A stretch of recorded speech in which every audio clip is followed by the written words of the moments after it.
Hello dear student, स्वागत है आप सभी का शुभम क्लासेस के इस नए वीडियो में। मैं संजीव सर। स्टूडेंट, आज के इस वीडियो में हम आपके 20 इंपॉर्टेंट डेरिवेशन को सॉल्व करने वाले हैं, जो कल के वीडियो में मैंने आपको क्वेश्चन लिखवाए थे। ठीक है, तो आज के इस वीडियो में हम उन सभी 20 इंपॉर्टेंट डेरिवेशन के एक एक क्वेश्चन को अच्छी तरीके से सॉल्व करने वाले हैं। टोटल आपको 20 इंपॉर्टेंट डेरिवेशन मैंने आपको बताए थे और उन 20 इंपॉर्टेंट डेरिवेशन को मैं पार्ट वाइज में जो है आपको सॉल्व करूंगा। ठीक है, क्योंकि अगर सबको एक साथ में करूंगा तो वीडियो लंबी भी बनेगी और आई होप आप सब उसको देखेंगे भी नहीं। वो आपके लिए उतनी बेनिफिट नहीं होगी जितना आप दो डेरिवेशन डेली समझते जाइए और अच्छी तरीके से उसको तैयार करते जाइए। क्योंकि जो आपका बोर्ड एग्जाम का टाइम था, जैसा कि 25 मई को फिजिक्स का पेपर होना था, लेकिन अब फिजिक्स का पेपर कब होगा कब नहीं ये किसी को नहीं पता। ये 15 मई के बाद ही पता चलेगा कि फिजिक्स का पेपर या बोर्ड एग्जाम का नया टाइम टेबल कब आएगा। ठीक है, तो जो समय मिला है उसको अच्छे से यूज किया जाए, उसका अच्छे से सदुपयोग किया जाए और जो चीज़ें हमने पढ़ी है उसको और अच्छी तरीके से तैयार किया जाए। तो चलिए स्टूडेंट, वीडियो को स्टार्ट करते हैं और जितने भी बच्चे वीडियो को लाइव देख रहे हैं सभी लोग वीडियो को लाइक कर लीजिए। तो वीडियो को ध्यान से देखिएगा, हमेशा कुछ ना कुछ आपको नया जरूर सीखने को मिलेगा। पहला क्वेश्चन था 20 इंपॉर्टेंट डेरिवेशन में कि किसी भी वैद्युत द्विध्रुव के कारण अक्षीय व निरक्षीय स्थिति में वैद्युत क्षेत्र की तीव्रता। और एक बात, जो बच्चे ये चाहते हैं कि सारे 20 इंपॉर्टेंट डेरिवेशन का सॉल्यूशन जो है हम एक ही दिन एक साथ तैयार कर लें, तो वीडियो के लास्ट में मैं आपको वो भी तरीका बता दूंगा कि अगर आप सबको एक साथ देखना चाहते हैं या चाहते हैं कि एक ही दिन में सबको तैयार कर लें, तो उसका भी तरीका है मेरे पास। अभी वीडियो के लास्ट में मैं आपको बताऊंगा। ठीक है, तो चलिए सबसे पहले देखते हैं कि वैद्युत द्विध्रुव के कारण अक्षीय व निरक्षीय स्थिति में किसी भी बिंदु पर वैद्युत क्षेत्र की तीव्रता। तो हेडिंग डालिए, वैद्युत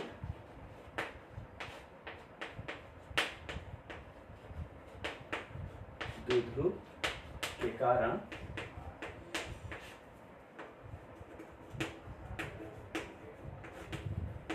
अक्षीय व निरक्षीय स्थिति में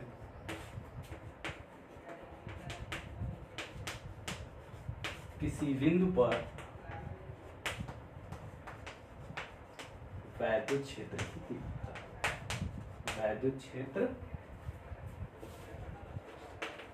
की तीव्रता। तो माना कोई वैद्युत द्विध्रुव ए बी है। ठीक है, जिस तरीके से हमने क्या किया, ये मान लिया कि ये हमारा क्या है, कोई वैद्युत द्विध्रुव यानी कि इलेक्ट्रिक डायपोल है, जिसकी लेंथ जो है कितनी है 2l, यानी इसकी लंबाई जो है कितनी है 2l। इसका सेंटर पॉइंट यानी कि मध्य बिंदु कितना O, और इसके सेंटर पॉइंट यानी कि O से R डिस्टेंस पर, कितने डिस्टेंस पर, R डिस्टेंस यानी कि R दूरी पर कोई बिंदु P है, जहां पे हमें इलेक्ट्रिक फील्ड इंटेंसिटी यानी कि वैद्युत क्षेत्र की तीव्रता कैलकुलेट करनी है। ठीक है, यहाँ पे मैं क्या निकालनी है, इलेक्ट्रिक फील्ड इंटेंसिटी यानी कि वैद्युत क्षेत्र की तीव्रता। ठीक है, ई का मान यहाँ पे हमें क्या करना है, कैलकुलेट करना।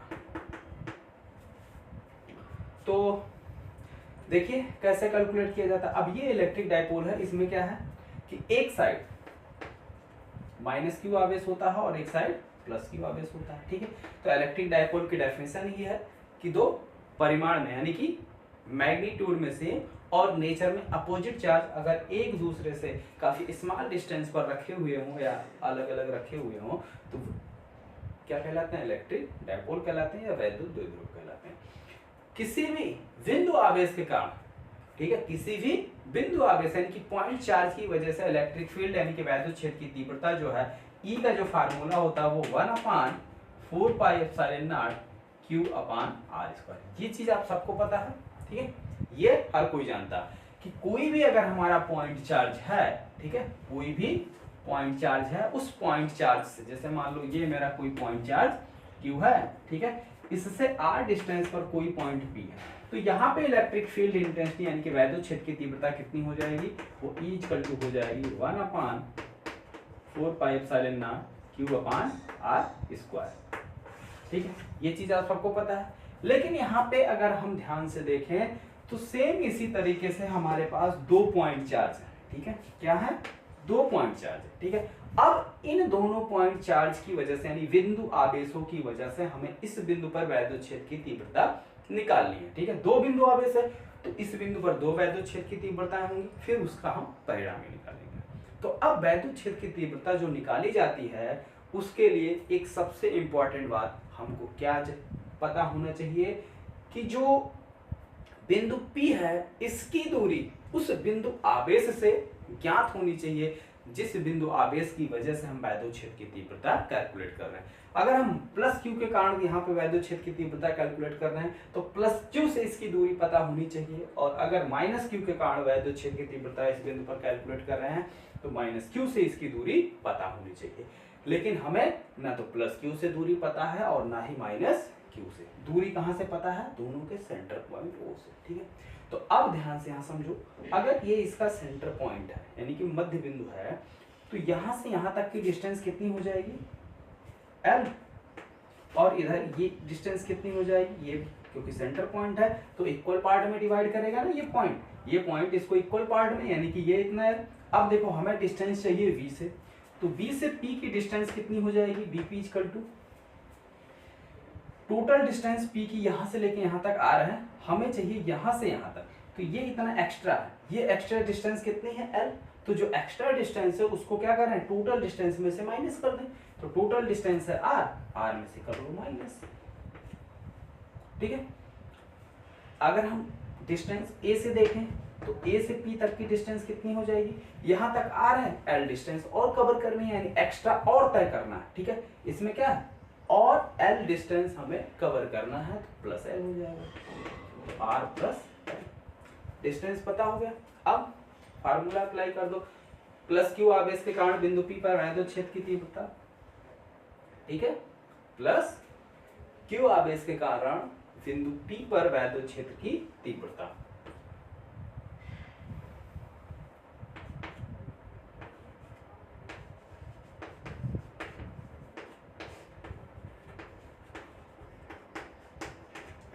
प्लस Q आवेश के कारण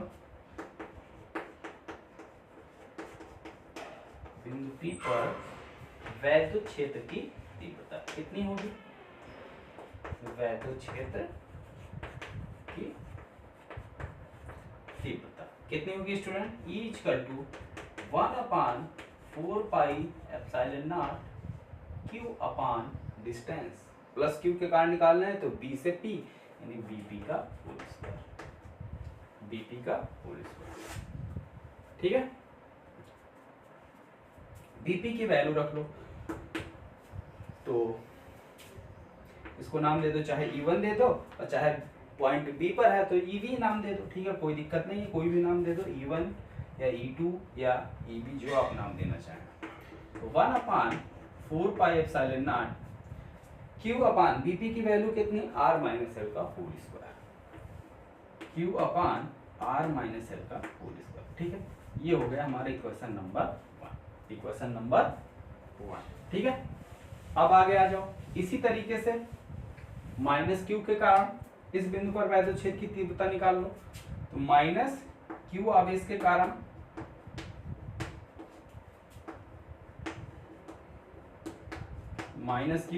कारण बिंदु P पर वैद्युत क्षेत्र की तीव्रता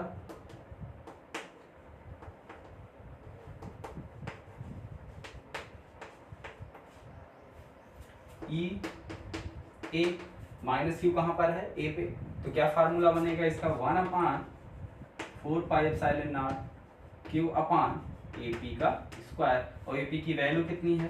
1/4 pi epsilon not Q upon R plus L का होल स्क्वायर। ये हो गया समीकरण नंबर 2। अब एक बात का और ध्यान रखिए, इस बिंदु पर जो इसकी वजह से वैद्युत क्षेत्र की तीव्रता होगा, प्लस चार्ज की वजह से जो वैद्युत क्षेत्र की दिशा होगी वो किधर होगी? प्लस चार्ज से बाहर की ओर। ठीक है, यानी कि ये EB की दिशा हो गई। और माइनस चार्ज की वजह से जो इलेक्ट्रिक फील्ड लाइंस होती हैं वो क्या होती है? इनवर्ड होती हैं, तो यानी EA की जो डायरेक्शन होगी वो इधर होगी, ये EA की डायरेक्शन होगी। ठीक है, दिशा दोनों आप लिख लीजिए यहाँ पे। इसकी दिशा यानी इसके अगर हम डायरेक्शन की बात करें तो ये हो जाएगा B2P इस डायरेक्शन में। ठीक है, और इसके दिशा की अगर हम बात करें तो इसकी दिशा क्या हो जाएगी, P टू A की डायरेक्शन, P से A की ओर, ठीक है, P टू A।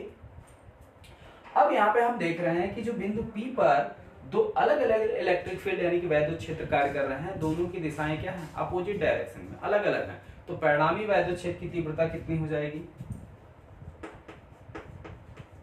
तो परिणामी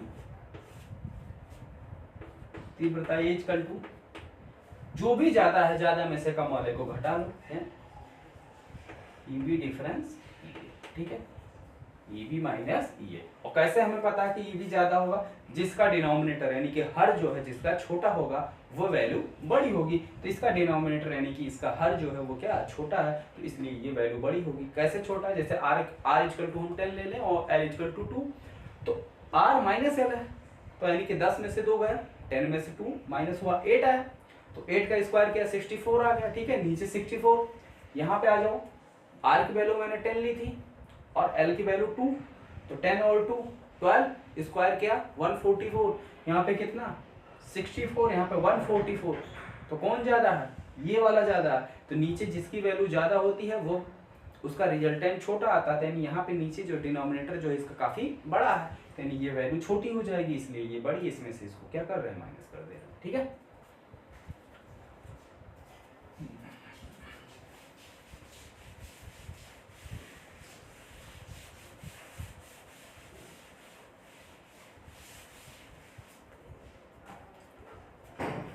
तो E इक्वल टू कितना हो जाएगा, EV की वैल्यू कितनी है 1/4 pi epsilon naught, 1/4 pi epsilon not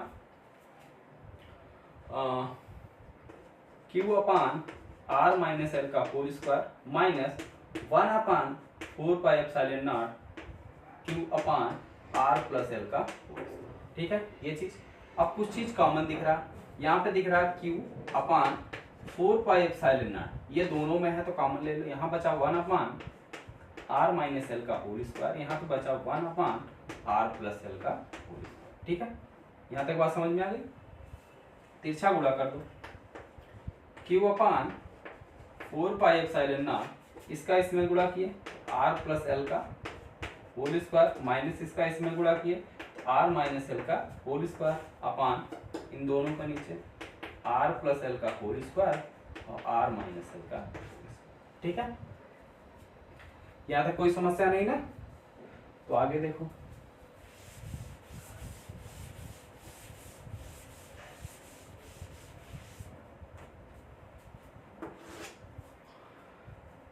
इसका a प्लस बी की होल स्क्वायर से ओपन कर दो, तो E इक्वल टू कितना मिला Q upon 4 pi epsilon not, इसको ओपन करोगे तो कितना मिल जाएगा R square plus L square plus 2RL, ठीक है, माइनस इसमें a माइनस बी का वाला फार्मूला अप्लाई कर दो, a माइनस बी का होल स्क्वायर, तो यानी कि a स्क्वायर यानी कि R square plus L square minus 2RL,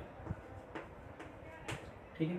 नीचे इसको हम क्या कर सकते हैं, एक साथ इस तरीके से लिख सकते हैं, R plus L R minus L दोनों का कंबाइन होल स्क्वायर लिख सकते हैं ना, तो ब्रैकेट हटाओ तो दोनों पे अलग अलग होल स्क्वायर फिर चढ़ जाएगा, यही चीज मिल जाएगा। आगे Q upon 4 pi epsilon not, अब ब्रैकेट ओपन कर दो, तो R square plus L square, बाहर प्लस का सिंबल है और ब्रैकेट के बाहर अगर प्लस साइन है तो अंदर के कोई भी साइन चेंज नहीं होता, जो जैसे है वो वैसे ही रहेगा, प्लस 2RL। लेकिन यहाँ पे ब्रैकेट के बाहर माइनस का सिंबल है, तो किसी भी ब्रैकेट से पहले अगर माइनस का साइन होता है या माइनस का चिन्ह होता है तो ब्रैकेट ओपन होते ही अंदर के सारे चिन्ह बदल जाते हैं, जहाँ प्लस है वहाँ माइनस हो जाएगा, जहाँ माइनस है वहाँ प्लस हो जाएगा। तो यहाँ प्लस है तो ये दोनों माइनस हो जाएंगे, यहाँ माइनस है तो ये प्लस हो जाएगा, तो minus R square minus L square plus 2RL upon a plus B a minus B क्या हो जाएगा, a square minus B square, यानी कि R square minus L square, R square minus L square का whole square, ठीक है। R square से R square cancel, L square से L स्क्वायर कैंसिल, बचा क्या 2RL, तो 2RL प्लस 2RL कितना हो गया 4RL, Q upon 4 pi epsilon not 4 upon R square minus L square का होल स्क्वायर। ठीक है, R square minus L square का होल स्क्वायर। यहां तक बात समझ गए। अब देखो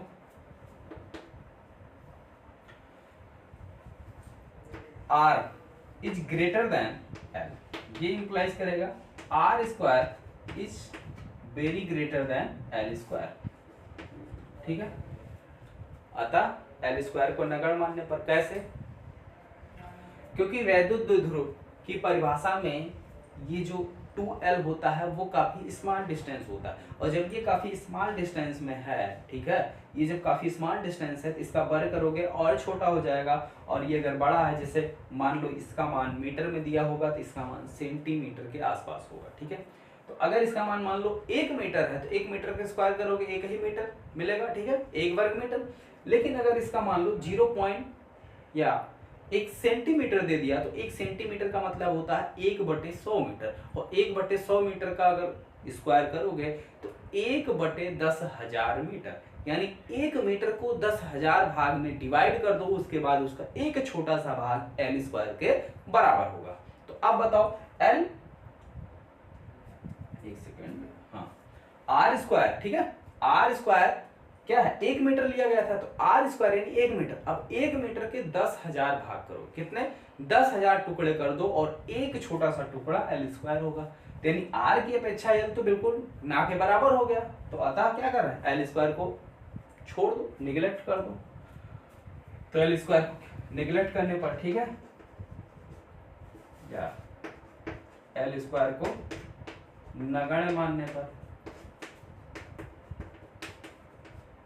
यहाँ क्या मिलेगा,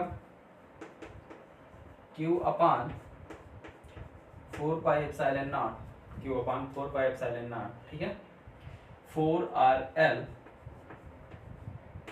अपान इसको 0, तो ये 0 हो गया, बाहर स्क्वायर यानी r की पावर 2, और बाहर स्क्वायर होता है यानी r की पावर कितना हो गया 4, तो r की पावर 4 और एक r नीचे है, तो एक r से एक r कैंसिल हो गया है, कितना बचा r की पावर 3, कितना बचा r की पावर 3। तो फाइनली हमको क्या मिला, वैद्युत क्षेत्र की तीव्रता E इक्वल टू हमको मिल गया Q upon 4 pi epsilon not, Q upon 4 pi epsilon not 4L upon R cube.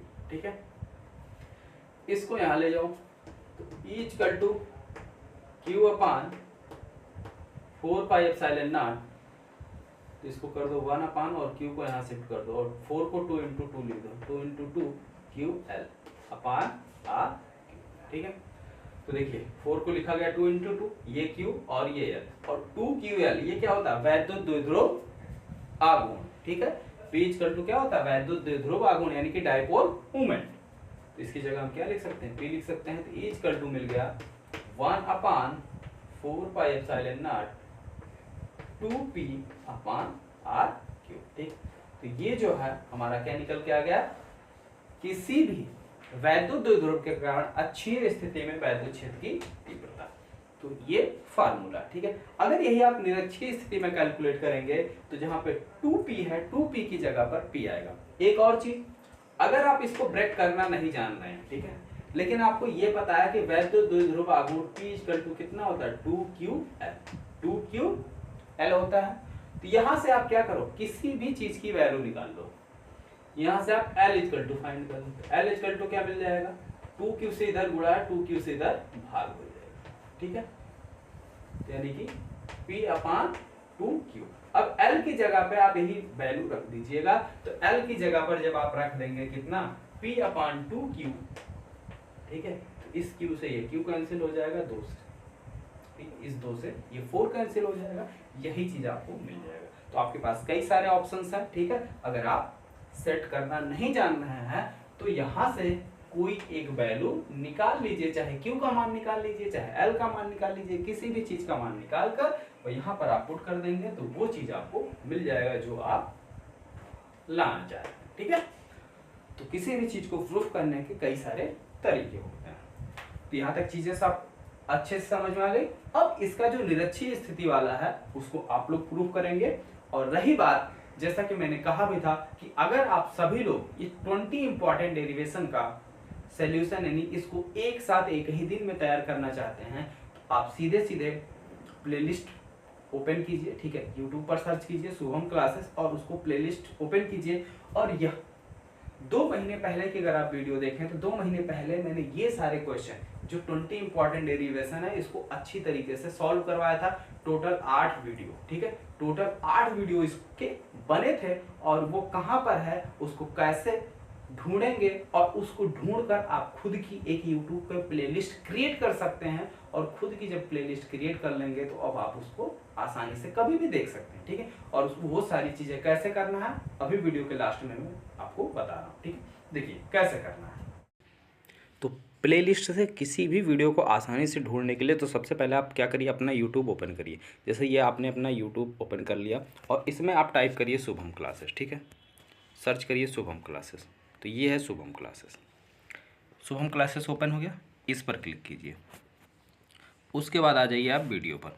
अब देखिए वीडियो में आप क्या चाहते हैं कि जो 20 इंपॉर्टेंट डेरिवेशन हमने करवाए हैं उसको अगर आप एक साथ देखना चाहते हैं, ठीक है, एक साथ, तो उसके लिए आप क्या करो, लगभग वो 2 मंथ पहले मैंने करवाया था, तो आप 2 मंथ पहले की वीडियो में जाइए। उसकी प्लेलिस्ट में वो अवेलेबल नहीं है, प्लेलिस्ट में ऐड नहीं किया गया है। तो काफ़ी कुछ चीज़ें जो है प्लेलिस्ट में भी ऐड करनी बाकी हैं। प्लेलिस्ट में अभी काफ़ी काम बाकी है तो बाद में किया जाएगा टाइम मिलते ही। तो उसके लिए आप खुद से भी जो है अपनी प्लेलिस्ट बना सकते हैं। और अपनी प्लेलिस्ट आप कैसे बनाएंगे ध्यान से देखिए, इससे काफ़ी कुछ आपको जो है आसानी हो जाएगी। काफ़ी कुछ जो है आप बिना किसी एफर्ट के सब कुछ जैसे आप सीक्वेंस में चाहते हैं आप उस सीक्वेंस में भी कर सकते हैं। चाहे हम लोग प्लेलिस्ट अपनी ऐड करें या ना करें, आप अपनी खुद की प्लेलिस्ट बना सकते हैं। तो जैसे आप ढूंढ रहे हैं कि 20 इंपॉर्टेंट डेरिवेशन, ठीक है, तो उसको जो है हमने चैप्टर नंबर 1 से लेकर चैप्टर नंबर 14 तक यानी फिजिक्स के 20 इंपॉर्टेंट डेरिवेशन के नाम से करवाया हुआ है। तो आप नीचे जाइए इसको। अब देखिए इसको कैसे हमें ऐड करना है प्लेलिस्ट में। ये 2 मंथ पुराना वीडियो है, हाँ लगभग आने वाला होगा। ये देखिए पार्ट 8, ठीक है, टोटल 8 वीडियो है आपके 20 इंपॉर्टेंट डेरिवेशन। ये लिखा हुआ है ना, देखिए फिजिक्स के, यहाँ पे देखिए फिजिक्स के 20 सबसे महत्वपूर्ण दीर्घ उत्तरीय प्रश्न, ठीक है। तो यही है वो आपका 20 इंपॉर्टेंट डेरिवेशन। ये आपका पहला यानी 8वां पार्ट है। तो इसका 7वां पार्ट भी होगा यानी इसका पहला पार्ट भी होगा। और नीचे चले जाइए तो सारे पार्ट इसके दिख जाएंगे। देखिए जैसे यहाँ पे आपको दिख रहा होगा इसका ये पार्ट नंबर 6, ठीक है। तो सबसे पहले आप पार्ट नंबर 1 ढूंढिए। तो पार्ट नंबर 1, पार्ट 3, पार्ट 2 और ये रहा आपका पार्ट 1, ठीक है। तो ये जो है आपका क्या पार्ट 1 है।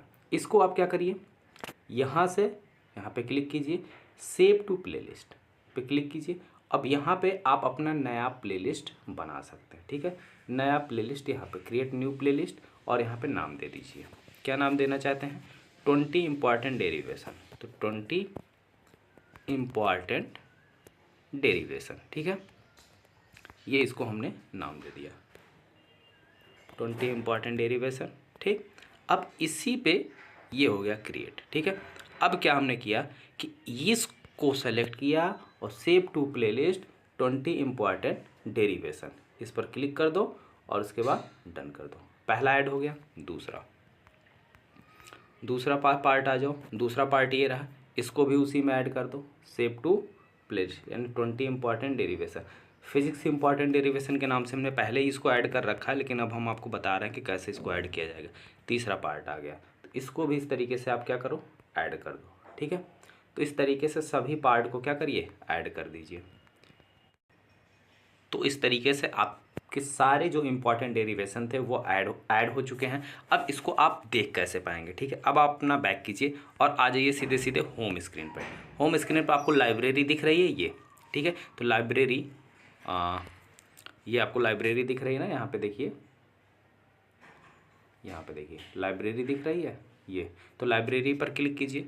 लाइब्रेरी पर जैसे ही आप क्लिक करेंगे तो ये देखिए आपका जो आया हुआ है प्लेलिस्ट ओपन होके आ जाएगा, ये प्लेलिस्ट, ठीक है। अब प्लेलिस्ट में 20 इंपॉर्टेंट डेरिवेशन में देखिए हमने 8 वीडियो सेलेक्ट किए हुए, टोटल क्या है 8 वीडियो सेलेक्ट किया गया है। तो अब इसको अगर आप ओपन करेंगे तो वो आपके जितने भी इंपॉर्टेंट डेरिवेशन वाले वीडियो हैं, देखिए सबसे पहले पार्ट 1 है, फिर पार्ट 2 है, फिर पार्ट 3 है, पार्ट 4, पार्ट 5, पार्ट 6। तो इस तरीके से सीक्वेंस से जो है आपके सारे वीडियो ऐड हो गए हैं। तो इस तरीके से आप अपना खुद का प्लेलिस्ट बना सकते हैं और किसी भी चीज़ को आसानी से पढ़ सकते हैं जब भी आपका मन करे। तो आपको क्या है, उसके लिए अलग से शुभम क्लासेस के ऐप पे जो है जाकर आपको चीज़ें ढूंढनी नहीं पड़ेंगी, ठीक है। और जो ये प्लेलिस्ट हमने बनाया है, इस प्लेलिस्ट का लिंक कमेंट बॉक्स में मैं कमेंट कर दूंगा। जो बच्चे प्लेलिस्ट नहीं बनाए हैं वो यहाँ से ये अपना 20 इंपॉर्टेंट डेरिवेशन तैयार कर सकते हैं। और इसी तरीके से आप कोई भी जितने भी इंपॉर्टेंट क्वेश्चन हमने करवाए, चाहे वो चैप्टर वाइज आप समझ लीजिए या कुछ भी आप समझ लीजिए, तो वो सारी चीज़ें जो है आप आसानी से अच्छी तरीके से कर सकते हैं, ठीक है। समझ में आ गया सभी लोग? अब आप लोग अपना प्लेलिस्ट बना सकते हैं। तो अब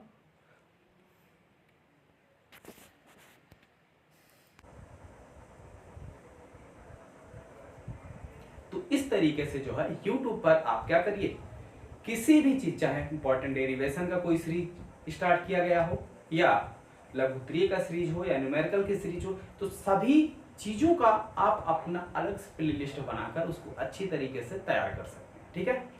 ओके स्टूडेंट, तो मिलते हैं फिर नेक्स्ट वीडियो में, कल के वीडियो में इसके आगे के डेरिवेशन के साथ, ठीक है। इसके आगे जो डेरिवेशन है उसको कल के वीडियो में स्टार्ट करेंगे। तो अब ये जो आपके 20 इंपॉर्टेंट डेरिवेशन है, इसको आपको पार्ट वाइज इसी तरीके से दो दो डेरिवेशन करके जो है मैं पूरा कंप्लीट करा दूंगा, ठीक है। Okay student.